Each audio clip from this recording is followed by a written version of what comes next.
मुस्लिम लड़कियां किस लिए इस्लाम में हैं? उनको तो इस्लाम में होना ही नहीं चाहिए। अच्छा बढ़िया बढ़िया हिंदू लड़का पसंद करो और सनातन धर्म में चली जाओ। बकरीद में मुसलमान जो है वो गाय की कुर्बानी करेंगे, वो आप लोग जिसको गौ माता बोलते हैं, मैं भी बोलती हूँ, मैं तो खुद पूजा करती हूँ गौ माता की, और बकरे की कुर्बानी करेंगे, ऊँट की कुर्बानी करेंगे। तो क्या पढ़ेंगे? ला इलाहा इल्लल्लाह मुहम्मदुर रसूलुल्लाह। अगर अल्लाह वाकई में रहम और करम वाला होता तो क्या वो एक मासूम जानवर को काटने बोलता? इतना सुरक्षित मुसलमान भारत में है, उतना सुरक्षित मुसलमान पूरे 57 मुस्लिम मुल्क में नहीं है। ममता बनर्जी का नाम ममता जरूर है, लेकिन कभी भी उन्होंने मुसलमान बेटियों के 3 तलाक पर आवाज नहीं उठाई। मुझे ऐसा लगता है कि हमारे देश के विपक्षी दल अब पाकिस्तानी प्रवक्ता होते होते अब पाकिस्तानी नेता बनने की कोशिश में लग चुके हैं। पूर्व प्रधानमंत्री मनमोहन सिंह वो यासीन मलिक के साथ बैठ करके चिकन तंदूरी तोड़ा करते थे। भारत माता की जय, वंदे मातरम जैसे मुसलमान नहीं बोल सकता है, उसी तरीके से हमारा दुर्भाग्य है कि हमारे देश की विपक्ष पार्टियां भी वंदे मातरम और भारत माता की जय बोलने से कतराती हैं। कि शेख हसीना तो ला इलाहा वाले से बच करके एक कट्टर हिंदू मोदी के पास आकर के अपनी जिंदगी को बचा ली, ममता दीदी कहाँ जाएंगी? और एनआरसी अगर हो जाता है तो आप समझ रहे हैं कि ममता दीदी का क्या हाल होगा। तो किसी के बाप की ताकत ही नहीं है कि मेरे पर फतवा जारी करे या मुझे कहे कि मैं मुस्लिम नहीं हूँ। हमारे फ्रेम में जो शख्स आपको दिख रहे हैं ये किसी परिचय के मोहताज नहीं है। आप समझ ही होंगे, नाजिया इलाही खान जी हमारे साथ हैं और आज हम ऑपरेशन सिंदूर और बंगाल के मुद्दों पर और तेज प्रताप यादव का मुद्दा, ये तीनों मुद्दे पर हम इनसे विस्तृत चर्चा करेंगे और समझने का प्रयास करेंगे। ये जो ऑपरेशन सिंदूर रहा, एक तरीके से ऑपरेशन सिंदूर सक्सेसफुल रहा, लेकिन विपक्ष के लोग इस पर लगातार आरोप और प्रत्यारोप का दौर शुरू कर चुके हैं, लगातार सवाल उठा रहे हैं, कह रहे हैं कि ऑपरेशन सिंदूर का मतलब क्या निकल के सामने आया। आइए इन तमाम मुद्दों पर बातचीत का शुरुआत करते। सबसे पहले वक्त देने के लिए बहुत बहुत धन्यवाद मैम।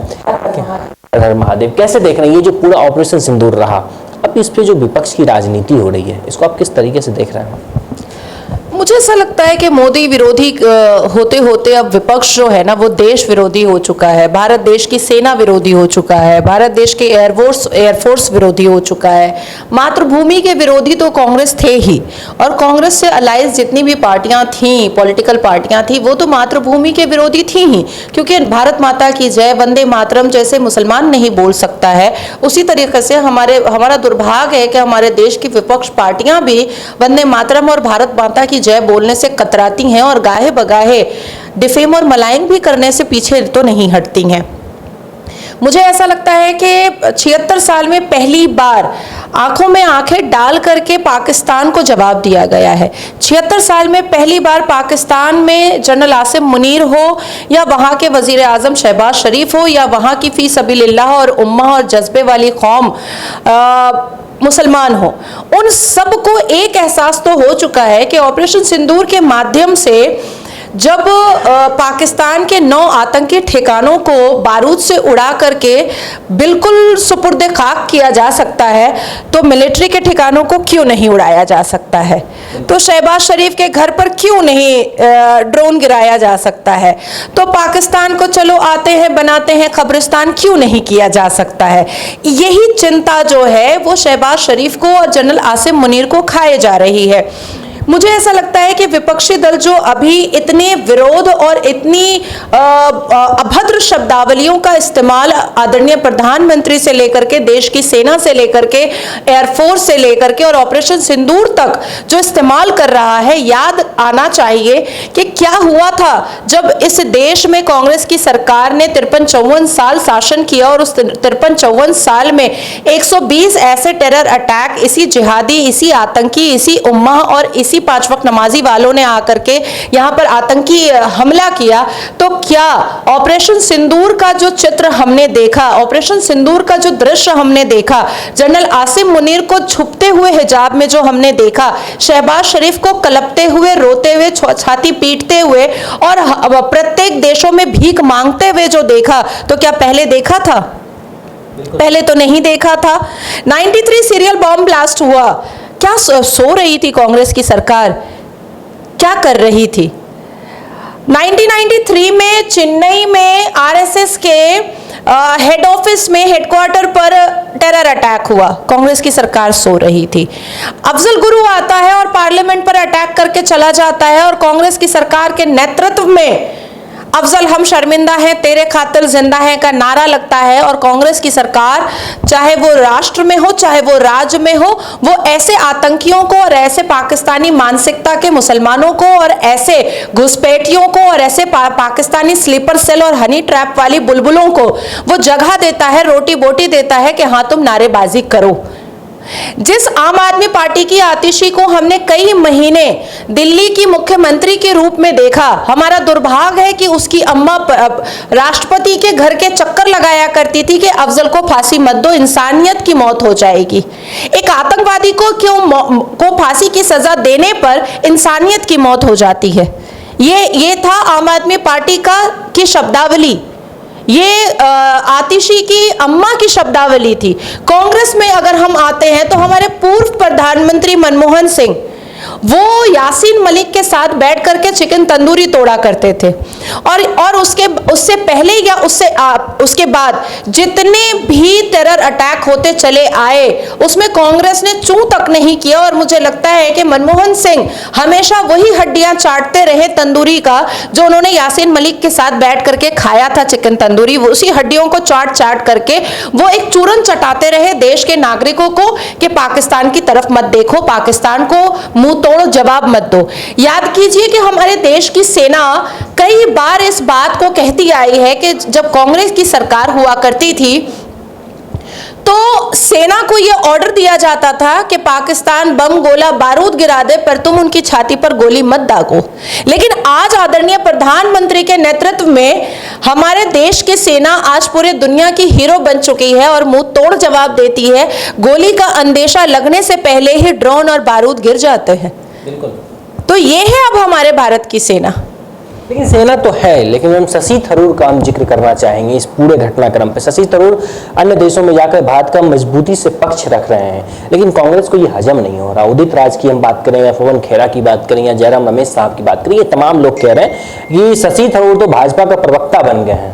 क्या कैसे देख रहे हैं? देखिए, आप लोग जब पब्लिक व्यूज लेते हैं ना तो मैं भी तो पब्लिक थी, बाद में एक रेनाउंड चेहरा बनी। तो जब मैं पब्लिक थी और मैं आप जैसे लोगों को अपनी बातें देशभक्ति में, राष्ट्रभक्ति में, मातृभूमि की भक्ति में, संविधान की भक्ति में जब मैं बोलती थी तो मुझे आरएसएस का दलाल कहा जाता था। एक साधारण व्यक्ति, एक पान दुकान वाला, एक चाय दुकान वाला, एक रेडियां लगाने वाला भी हिंदू अगर हिंदुत्व का जय जयकार करता है या देश की सेना का जय जयकार करता है या जय श्री राम बोलता है तो उसके ऊपर भी आरएसएस का स्टैंप लगा देती है ये विपक्षी दल और उसको भी आरएसएस का दलाल बोल देती है। और उसके ऊपर भी ये इल्जाम लगाया जाता है कि आरएसएस और बीजेपी ये चाय वाले को पैसा दे रही है, ये पान वाले को पैसा दे रही है, ये रेडी वाले को पैसा दे रही है और ये अपनी शब्दावलियों से आरएसएस का और मातृभूमि की इज्जत कर रहा है। आप सोचिए इनकी मानसिकता। शशि थरूर अगर इतने खराब है तो यूएन क्यों भेजा? पहले शशि थरूर अगर इतने खराब हैं तो पहले भी रहे होंगे, अचानक से तो नहीं खराब हो गए ना कि एक सुबह हुई, गुड मॉर्निंग बोला राहुल खान ने और शशि थरूर खराब हो गए, ऐसा तो नहीं हुआ होगा। अगर वो वाकई में इतने खराब है तो कांग्रेस की जब सरकार चल रही थी 53-54 साल, तो उसमें आधा डेकेड अगर हम जोड़ ले तो शशि थरूर को कैबिनेट बड़े बड़े मंत्रालय दिए गए हैं। शशि थरूर देश विदेश का दौरा तब भी कांग्रेस के बैनर के नीचे करा करते थे और अगर आज कर रहे हैं और वो अपने देश की सेना की तारीफ कर रहे हैं, वो मातृभूमि की तारीफ कर रहे हैं, अपने संविधान की तारीफ कर रहे हैं, अपने देश की सरकार की तारीफ कर रहे हैं, तो इसमें जलन तो होनी ही है ना, क्योंकि कहीं ना कहीं एक पप्पू का सपना जो खत्म हो रहा है।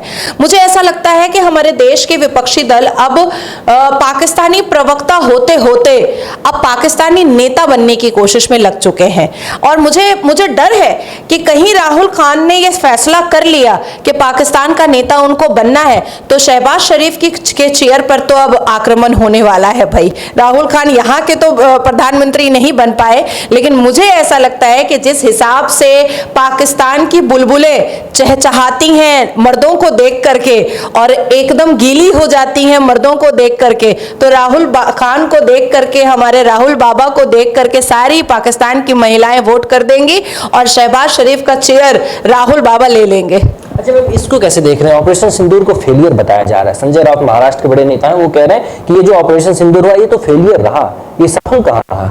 हाँ, उसके लिए ना मैं आपके लिए एक डेटा निकाल करके रखी हूँ जी। मैं पूछना चाहती हूँ कि 14 फरवरी 1998 में तमिलनाडु में टेरर अटैक हुआ था, तो उस पर पाकिस्तान को कोई जवाब या टेररिस्ट को कोई जवाब दिया गया था। उसके बाद फिर 21 दिसंबर 2002 में करनौल ट्रेन क्रैश हुआ था आंध्र प्रदेश में, 80 लोग मारे गए थे, तो उस पर क्या कुछ हुआ क्या? Jammu Kashmir railway station attack हुआ था 2 जनवरी 2004 में, 14 लोग मारे गए थे, उस पर क्या हुआ? राम जन्मभूमि 5 जुलाई 2005 अयोध्या में जिस हिसाब से मुसलमान जो आतंकी रूप में आए थे उन्होंने अटैक किया था और कई लोग मारे गए थे। उसके बाद मैं पूछना चाहती हूँ 19 फरवरी 2006 में अहमदाबाद रेलवे स्टेशन पर बॉम्बिंग हुई थी गुजरात में, उस पर क्या हुआ? उसके बाद मैं पूछना चाहती हूँ 24 सितंबर 2002 में अटैक ऑन अक्षरधाम मंदिर गुजरात में, उसका क्या हुआ? उस पर क्या कोई जवाब दिया गया क्या? उसके बाद मैं पूछना चाहती हूँ 26/11 पूछना चाहती हूँ, 9/11 पूछना चाहती हूँ, उसके बाद फिर अजमल कसब 2008 पूछना चाहती हूँ।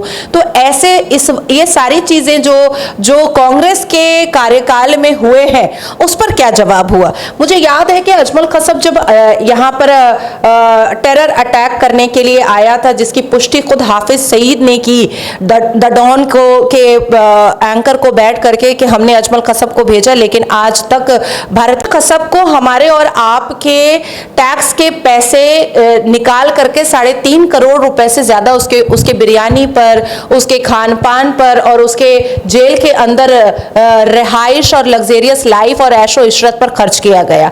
अजमल कसब को कांग्रेस की सरकार ने मुहैया करवाया जानबूझ करके मुसलमान वकील, ताकि उसके जज्बात को समझ सके। अजमल कसब जिस वक्त जो बिरयानी चाहता था वो दिया जाता था। इसके साथ साथ कांग्रेस की सरकार ने उस वक्त ये भी कोशिश की कि आरएसएस को डिफेम और मलाइन किया जा सके, क्योंकि अजमल कसब के हाथ में कलावा था और कलावा को दिखा करके हिंदू आतंकवादी का एक स्लोगन कांग्रेस ने अपने दलालों से, अपने पाले हुए कुत्तों से इसको वायरल करने की कोशिश की। और उसके बाद जब वो जिंदा पकड़ में आ गया और जब उसने 72 वर्जिन हूरों के बारे में बताया, उसने जिहाद फी सबीलिल्लाह के बारे में बताया, जब उसने पाकिस्तान की ट्रेनिंग के बारे में बताया, तो सोनिया एंटोनियो बाहर तक नहीं आई कुछ बोलने के लिए। कई महीने वो घर में बीमारी का बहाना लगा करके वो बैठी रह गई। शीला दीक्षित तो बात भी नहीं करना चाहती थी और कांग्रेस का कोई भी प्रवक्ता किसी भी बात को सुनना नहीं पसंद करता था कि आखिर आरएसएस को बदनाम करने के पीछे आपकी वजह क्या थी। मैं आपको वजह बताती हूं कि 76 साल से आरएसएस को हमारे देश की मिशनरी सिर्फ बदनाम नहीं कर रही है, बल्कि हमारे देश के कांग्रेस के नेता मिलकर के पाकिस्तान के साथ बदनाम करने की कोशिश में लगे हुए हैं और गाहे बगाए उन्होंने हिंदू आतंकवादी का सिलसिला स्टार्ट किया, लेकिन वो कभी पूर्ण नहीं हो पाया, कभी भी पूर्ण नहीं हो पाया। ये मिशनरी जानबूझ करके आरएसएस का खिलाफ सिर्फ इसलिए करती है क्योंकि आरएसएस एक ऐसी फैक्ट्री है, जिसको मैं कहूंगी कि आरएसएस एक ऐसी फैक्ट्री है, या आरएसएस एक ऐसा गुरुकुल है, या आरएसएस एक ऐसा पाठशाला है, या आरएसएस एक ऐसी जगह है जहां से देशभक्त और संविधान भक्त नेता बाहर आते हैं। और जब भी उस आरएसएस का कोई नेता इस देश के बड़े पद पर बैठता है तो वो मातृभूमि के लिए बात करता है और देश के युवा के अंदर, बुजुर्गों के अंदर, बच्चों के अंदर भारत माता की जय का जोश ऐसा भरता है कि हर युवा महाराणा प्रताप बनना चाहता है, हर युवा संभाजी महाराज बनना चाहता है, हर युवा वीर भगत सिंह जी बनना चाहता है, हर युवा बिनोई बादल दिनेश बनना चाहता है। और यही डर कांग्रेस को हमेशा सताता है, यही डर कांग्रेस को हमेशा सताता है कि इस देश में अगर दोबारा भीमराव अंबेडकर आ गया, इस देश में अगर दोबारा वीर सावरकर आ गया, इस देश में दोबारा अगर महाराणा प्रताप आ गया, इस देश में दोबारा अगर सरदार पटेल आ गया, तो हम जो थोड़े बहुत बचे हुए हैं वो भी अब हम नहीं बच पाएंगे। आप खुद बंगाल से आती है, लेकिन ममता बनर्जी इस नाम को लेकर आपत्ति जता रही हैं। वो कह रही हैं कि इस पूरे ऑपरेशन का ऑपरेशन सिंदूर नाम क्यों रखा गया? इसलिए रखा गया कि इस पे भाजपा राजनीति करे। देखिए, मैं किसी के लिए जजमेंटल स्टेटमेंट पास नहीं करूंगी, लेकिन सिंदूर का महत्व उसको होता है, सिंदूर की अहमियत और सिंदूर की कद्र उसको होती है जिसने कभी सिंदूर लगाया हो। मैं विधवा हूं, मैं जानती हूं कि विधवा होना कितनी बड़ी तकलीफ होती है। मैं जब अपने बच्चे की तरफ देखती हूँ तो मुझे कहीं ना कहीं एहसास होता है कि माँ का प्यार तो उसको मिलता है पर पिता का प्यार उसको नहीं मिल पाता है। उसने अपने पिता की शक्ल तक नहीं देखी है। ममता बनर्जी, ममता नाम जरूर है पर उनके कार्यों से कभी ममता झलकी नहीं। ममता बनर्जी एक ऐसी सरकार चला रही हैं जिसमें अभी 2 दिन पहले पता चला कि 93,000 पश्चिम बंगाल की महिलाएं किडनैप हो चुकी हैं। ममता बनर्जी एक महिला होकर के एक ऐसी सरकार चला रही हैं जहां वुमेन करेक्शनल होम, जहां पर महिलाएं एक्यूज्ड जेल में रहती हैं, वहां पर प्रत्येक साल बच्चे पैदा होते हैं। और कैसे वो बच्चे पैदा होते हैं इसका जवाब तो पत्रकार ही पूछ सकते हैं ममता बनर्जी साहिबा से कि क्या उनको बेचा जाता है, क्या उनको खरीदा जाता है, या आपकी पुलिस जो पुलिस मंत्रालय भी आप लेकर के बैठी हैं वो अपना हाथ साफ करती है, वो अपने सेक्सुअल डिजायर्स निकालती है कि उसके साथ कैसे हो रहे हैं बच्चे पैदा। ममता बनर्जी एक ऐसी सरकार चला रही हैं खुद महिला होकर के और अपना नाम ममता रख करके, जहां बेटियों का जब बलात्कार होता है तो वो कहती हैं साजानो घटना, सजी हुई घटना। जब बेटी का 3 बार बलात्कार होता है उसकी जुबान को बंद करने के लिए तो वो कहती हैं कि ये घटना ही झूठ है। जब संदेश खाली में एक बेटी का बलात्कार होता है तो वो कहती हैं लव और मैरिज, लव अफेयर था। जब कालियागंज में एक बेटी का बलात्कार होता है तो वो कहती हैं कि प्रेग्नेंट थी इसलिए उसका मर्डर हो गया। जब कामदुनी के मुसलमान बलात्कारी छूट जाते हैं तो वो कहती हैं कि law always take its own course. जब सूजन जॉर्डन के मुसलमान बलात्कारी छूट करके आते हैं और वेस्टर्न 5 स्टार होटल में शादी करते हैं और कई तृणमूल नेता, मौलवी, मुल्ला, इमाम, मुफ्ती, हाफिज कुरान जाते हैं उस बलात्कारी की शादी में, तो वो लोग बहुत गौरव फील करते हैं कि एक 9 साल जेल खटा हुआ स्टैम्प्ड बलात्कारी मुसलमान की शादी में आया गया है। ममता बनर्जी का नाम ममता जरूर है, लेकिन कभी भी उन्होंने मुसलमान बेटियों के 3 तलाक पर आवाज नहीं उठाई, ममता के खिलाफ आवाज नहीं उठाई। ममता बनर्जी का नाम ममता जरूर है पर उन्होंने कभी भी पॉलीगेमी या हलाला से अत्याचारित होने वाली मुसलमान बेटियों के पक्ष में कभी बात नहीं किया। ममता बनर्जी का नाम ममता जरूर है और महिला मुख्यमंत्री पिछले 12 साल से वो वहां पर बैठी हुई हैं, लेकिन उन्होंने कभी भी ऐसी कोई भी बात बेटियों के पक्ष में नहीं की और खास करके मुसलमान बेटियों के पक्ष में नहीं की जिससे उनके ऊपर इस्लाम के जस्टिफिकेशन पर होता हुआ अत्याचार खत्म हो जाए। तो इनको मैं कैसे ममता मान लूं? और आप कैसे सोच भी सकते हैं कि वो ऑपरेशन सिंदूर को सक्सेसफुल कहेंगी? आप कैसे सोच सकते हैं कि वो आदरणीय प्रधानमंत्री श्री नरेंद्र दामोदर दास मोदी जी के नेतृत्व में पाकिस्तान की जो पैंट अभी गीली हो रही है, पाकिस्तान जो अभी रो रहा है, पाकिस्तान जो अभी कलप रहा है, पाकिस्तान का जो हिजाब अभी खुला है कि मिलिट्री और Shahbaz Sharif, military plus Shahbaz Sharif is equal to terrorist, यही तो है पाकिस्तान की असलियत और जो आज पूरी दुनिया को नजर में भी आ चुकी है और पूरी दुनिया को समझ में भी आ चुकी है। ऑपरेशन सिंदूर ही वो था जिसके माध्यम से हमने देखा कि इस देश में 5 लाख से ऊपर ऐसी बुलबुल है जो पाकिस्तानी मर्दों से शादी करके बैठी हुई हैं।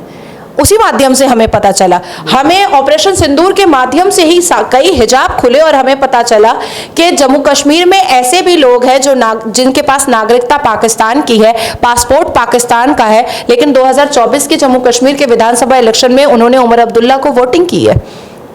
ये सारे हिजाब कैसे खुले हैं? ये ऑपरेशन सिंदूर की वजह से खुले हैं। इसलिए ऑपरेशन सिंदूर विपक्ष में, चाहे वो ममता हो, चाहे वो नमाजवादी पार्टी हो, चाहे वो कांग्रेस हो, चाहे वो और भी कोई भी पार्टियां हो, वो कभी भी ऑपरेशन सिंदूर को सक्सेसफुल नहीं कहेंगी। क्योंकि अब इसके साथ ही साथ जो नेक्स्ट स्टेप होगा वो एनआरसी का होगा, क्योंकि अब बहुत ही महत्वपूर्ण हो चुका है एनआरसी। और एनआरसी अगर हो जाता है तो आप समझ रहे हैं कि ममता दीदी का क्या हाल होगा।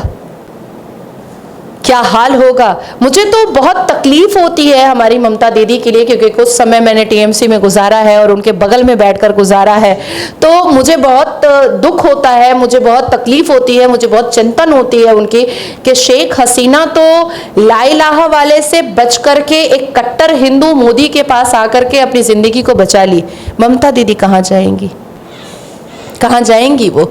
इसलिए मेरी आंखों में कभी कभी आंसू आ जाता है, क्योंकि वो महिला है, वो शायद अपने महिला होने के का जो एक हृदय के भीतर जो एक माया होता है, एक ममता होती है, वो भूल चुकी हैं, लेकिन मैं नहीं भूल सकती। मैंने जो भी वक्त उनके साथ गुजारा है, मुझे कहीं ना कहीं ये चिंता होती है कि वो जाएंगी कहाँ। आप एक मुस्लिम हैं और कुछ मुस्लिम कंट्री के लोग इस बात को बार बार कहते हैं कि मुस्लिम जो हैं वो इंडिया में सुरक्षित नहीं है। इस पे आपका एक कमेंट हम चाहते हैं। अब मैंने तो कभी बोला ही नहीं कि मुसलमान सुरक्षित नहीं है, मैं तो हमेशा मुसलमानों के पक्ष में बोली हूँ। अब तो विदेश में जाकर के डेलीगेशन में असदुद्दीन अवैसी साहब दाढ़ी और टोपी और शेरवानी के साथ कह रहे हैं कि वो गारंटी लेकर के कहते हैं कि मोदी जी के नेतृत्व में मुसलमान सुरक्षित है। अब तो अवैसी ने बोल दिया है, और उसका ये जो स्टेटमेंट है ये रिकॉर्ड करके रखिएगा, क्योंकि जब वापस आएगा और एनआरसी होगा और चिल्लाएगा तो मैं और आप दोनों मिल करके शेरवानी खोल के मारेंगे उसका। यूसीसी होगा तो मैं और आप दोनों उसका दाढ़ी नोच के मारेंगे।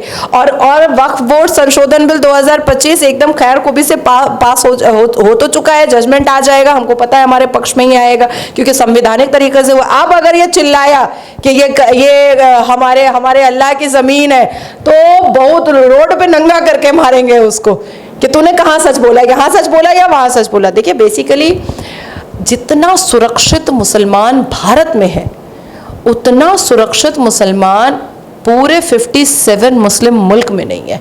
आप मुसलमानों से पूछिए या मुसलमानों के मसीहा से पूछिए कि भाई जब तुम यहाँ पर असुरक्षित महसूस करते हो, मैं तुम्हारा पूरा इंतज़ाम करता हूँ, अरब चले जाओ, मत जाओ पाकिस्तान, अरब चले जाओ। वो नहीं जाने मांगेगा। अब आप पूछिए क्यों नहीं जाने मांग। यहाँ झूठ बोलता है, कोई बात नहीं है। मस्जिद में रेप करता है, कोई बात नहीं है। मॉलेस्टेशन करता है मदरसे में, कोई बात नहीं है। स्कैम करता है, कोई बात नहीं है। यहाँ पर गालियाँ परोसता है, कोई बात नहीं है। अरब जाएगा, झूठ बोलेगा, ज़बान काट दिया जाएगा। रेप करेगा, औजार काट दिया जाएगा। चोरी करेगा, हाथ काट दिया जाएगा। स्कैम करेगा, पूरे उम्र के लिए जेल बंदी करा दिया जाएगा। यहाँ फ़लस्तीन का जय जयकार करता है, जिंदाबाद करता है, कोई बात नहीं है। टोपी लगा करके मार एकदम पूरा मुसलमान का मसीहा बन के घूमता है। अरब में फ़लस्तीन जिंदाबाद 188 मुसलमानों ने किया था, नंगा करके उल्टा लटका करके कोड़े पिटवाए गए हैं अरब में। इसलिए नहीं जाने मांगेगा। मैं पाकिस्तान की बात ही नहीं कर रही हूँ, मैं तो सऊदी अरबिया की बात कर रही हूँ, जहाँ मक्का मुअज़्ज़मा और मदीना मुनव्वरा है, वहाँ हमारे भारत के मुसलमान नहीं जाने मांगेंगे, क्योंकि भारत में इनका बहुत स्ट्रैटेजिकली सब कुछ चलता है। और इंदिरा गांधी ने जो हमारे संविधान के साथ छेड़छाड़ किया है, वो मुसलमानों के लिए ही तो किया था, और किसके लिए किया था। तो यहाँ के संवैधानिक तरीके से ये रेप करते हैं, ये कहते हैं कानून समझ लेगा। सारे नेशनल न्यूज़ डिबेट पर भी आप यही सुनते हैं, कानून समझ लेगा। लेकिन अगर इनको लगता है कि इनके आका के खिलाफ कोई बात हो गई है या इनके इस्लाम के खिलाफ कोई बात हो गई है, तो ये इस्लामिक तरीके से जाकर के कन्हैया का गला रेत देते हैं। अपने लिए इनको भारत का कानून चाहिए जब रेप करेंगे, लेकिन सामने वाला कुछ अगर बोल दिया और जो इनको बुरा लग गया, तो ये इस्लामिक पनिशमेंट दे देते हैं जा करके। तो इसलिए इनका ना ये सब कुछ यहाँ चल रहा है, हटगर्मी। इनकी ये हटगर्मी 57 मुस्लिम मुल्क में अगर 10 मिनट भी चल जाए तो मैं मेरे नाम का कुत्ता पाल लीजिए। बहुत बड़ी बात कह रहे हैं। और एक आज गाजियाबाद से भी सुबह एक खबर निकल के आई कि एक मुस्लिम महिला थी, बहुत प्रताड़ित होकर हिंदू धर्म अपना लिया। इस पे कोई कमेंट? देखिए, मुझे तो समझ ही नहीं आता है कि मुस्लिम लड़कियां किस लिए इस्लाम में हैं। उनको तो इस्लाम में होना ही नहीं चाहिए। अच्छा बढ़िया बढ़िया हिंदू लड़का पसंद करो और सनातन धर्म में चली जाओ। ऐसा क्यों कह रही है? देखिए, इस्लाम में रहने में अगर फ़ायदा है तो सिर्फ मर्दों का है। 11 बीवी, क्योंकि प्रॉफिट मोहम्मद की 11 बीवियाँ थी, तो 11 बीवी यहाँ मिलेगी, 72 वर्जिन और ऊपर मिलेगी। उसके बाद अगर मौलवी बना है तो मस्जिद में रेप कर सकता है, हाफिज़ कुरान बना है तो मज़ार में रेप कर सकता है, कुछ भी कर सकता है, उसका तो कुछ भी नहीं है। कोई उसके ऊपर ऑब्जेक्शन करने वाला या क्वेश्चन पूछने वाला तो कोई है ही नहीं। कौन है, उससे कौन पूछेगा? अब उत्तर प्रदेश में इमाम रिजवान ने एक 9 साल की बच्ची का मस्जिद के अंदर रेप किया, ठीक है? क्या अवैसी ने कुछ बोला इस बारे में? तौकीर ने कुछ बोला? अरशद मदनी ने कुछ बोला? महमूद मदनी ने कुछ बोला? नासिर खान ने 2012 में एक पार्क स्ट्रीट्स में गाड़ी में उठा करके दोनों बड़े भाई छोटे भाई ने रेप कर दिया। क्या मुसलमानों ने कुछ बोला? क्या मुसलमानों ने कहा कि हम नासिर खान को भारत की जमीन पर दफन होने नहीं देंगे, हम इसको इस्लाम से खारिज करते हैं? नहीं, बल्कि उसकी शादी में हाफिज कुरान गया था, उसकी शादी में इमाम मौलवी मुल्ला गया था, और जो इमाम गया था निकाह पढ़ाने के लिए वो अपने आप में बहुत फख्र महसूस कर रहा था कि वो बलात्कारी का निकाह पढ़ा रहा है। तो इस्लाम एक्चुअली में मर्दों के लिए है, इस्लाम औरतों के लिए है ही नहीं। और मुझे तो समझ नहीं आता है कि मुसलमान लड़कियां कर क्या रही हैं इस्लाम में। कभी ससुर के साथ हलाला करने के लिए बैठा दिया जाता है, कभी मौलवी मुल्ला के साथ हलाला करने के लिए बैठा दिया जाता है, कभी 14 साल की बच्ची को एक 50 साल के आदमी के साथ शादी करके उसके बिस्तर का सामान बना दिया जाता है। बेसिकली मुस्लिम लड़कियां बहुत बेवकूफ़ हैं जो इस्लाम को मान रही हैं, उनका तो कुछ भी नहीं है यहाँ पर। दूसरी चीज़ कि जब हम ला इलाहा इल्लल्लाह मुहम्मद रसूलुल्लाह पढ़ते हैं तो इसका मतलब होता है कि अल्लाह बहुत ही रहम और करम वाला है। अब देखिए, हम अभी बकरीद आ रहा है और इस बकरीद में मुसलमान जो है वो गाय की कुर्बानी करेंगे। वो आप लोग जिसको गौ माता बोलते हैं, मैं भी बोलती हूँ, मैं तो खुद पूजा करती हूँ गौ माता की। और बकरी की कुर्बानी करेंगे, ऊँट की कुर्बानी करेंगे, तो क्या पढ़ेंगे? ला इलाहा इल्लल्लाह मुहम्मद रसूलुल्लाह। अगर अल्लाह वाकई में रहम और करम वाला होता तो क्या वो एक मासूम जानवर को काटने बोलता? कैसे बोल सकता है? वो भी तड़पा तड़पा करके, थोड़ा सा काटो, नस काटो, वो छटपटाए, उसको फिर टांग दो छटपटाते हुए, और जब फिर उसका दम छटपटा छटपटा करके निकले तब उसकी बोटियां बनाओ और उसका कबाब लगा करके खाओ। ये कैसे बोल सकता है अल्लाह? मुझे देखिए, मेरा तो बेटा 15-16 साल का हो गया, अगर बहुत पहले मेरे पास कोई अपॉर्चुनिटी आई होती तो मैं तो भाई अब तक सिंदूर विंदूर लगा करके घूम रही होती। बहुत बड़ी बात कह रहे हैं। और आखिरी में मेरा एक सवाल मेरे जहन में बार बार, मैं आज सबसे पहली बार मैं इनसे मिला हूँ, आज पहली मरतबा मेरे जहन में आपसे मिलने के बाद एक सवाल आया। आप हाथ में रुद्राक्ष पहनती हैं, एक हाथ में कलावा बांधती हैं, लेकिन इससे बहुत लोगों को आपत्ति होती है, खासतौर पर मुस्लिम धर्मगुरु इसको मानते नहीं हैं, उनको आपत्ति हो जाती है, फातवा जारी हो जाती है इस पे। आप पे ऐसा कुछ नहीं होता है? नहीं, मेरे पर तो किसी के बाप की ताकत ही नहीं है कि मेरे पर फतवा जारी करे या मुझे कहे कि मैं मुस्लिम नहीं हूँ। मैं तो अभी 31 मार्च 2025 को ईद की नमाज मैं टीपू सुल्तान मस्जिद में पढ़ के आ गई। जाओ देखें कौन मेरे को मना करता है। देखिए, मेरा फ्रीडम है ये कि मैं किस चीज़ को एक्सेप्ट करूँगी और किस चीज़ पर विश्वास करूँगी। अब बहुत सारे मौलाना हैं वो रेप करते हैं, मुझे भी पसंद नहीं है, तो क्या वो छोड़ देंगे? बहुत सारे मौलवी मुल्ला हाफिज कुरान है जो औरत की शक्ल देख करके बात ही नहीं करते, उसकी छाती देख करके बात करते हैं, तो मुझे भी पसंद नहीं है, तो क्या वो छोड़ देंगे? वो तो नहीं छोड़ेंगे। अब हिजाब की बात आती है तो तुरंत मौलवी मुल्ला बोलते हैं कि लड़कियां टाइट जीन्स पहनती हैं, टाइट शर्ट पहनती है, तो भैया तू देखता है तभी तो तू बोल रहा है। तो मुझे तो पसंद नहीं है कि ऐसी शब्दावलियों का इस्तेमाल मौलवी मुल्ला करे दाढ़ी रख करके, तो क्या वो छोड़ देंगे मेरी नापसंद से? तो मैं उनकी नापसंद और पसंद का ख्याल क्यों रखूँ? मेरे चप्पल के बराबर भी नहीं है ये लोग, मैं क्यों पसंद और नापसंद का ख्याल रखूं? मैंने तो प्रैक्टिकली देखा है कि मैंने कई आयतें और सूरतें और बामायने जब पढ़ी हैं तो इनको वो पता भी नहीं था।